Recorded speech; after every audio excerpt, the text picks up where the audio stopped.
whilst I'm the founder and probably the owner of the organization, I do feel that there is a lot that I don't know. And I'm not the master of everything. I know some things, but I don't know everything. In order to make sure that I'm doing the right way, I have a board of advisors to help me advise how the business is run.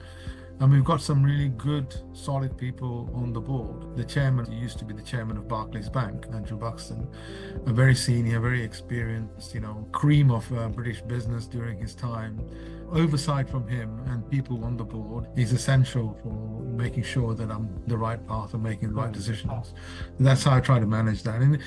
And whilst I have the stress, I am now in a position to spread that stress amongst the board, asking questions, and the team to help me fix the problems as well. So that's how that's managed.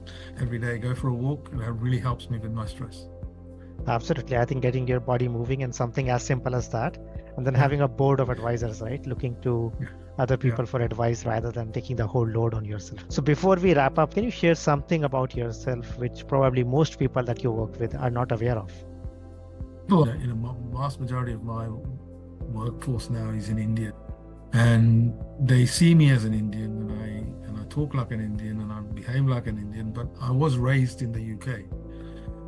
So I have a lot of attitude which is British, if you like.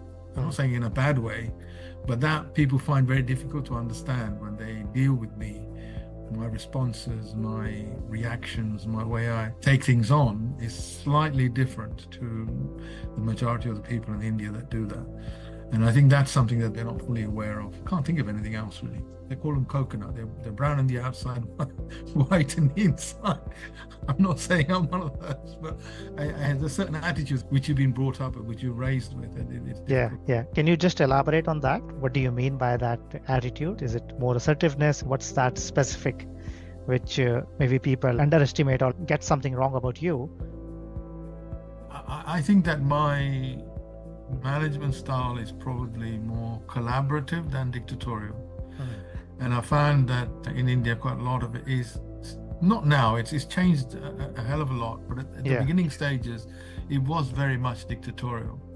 So somebody once asked me, how did you manage that situation? And I said, I hired a dictatorial manager and managed him collaboratively.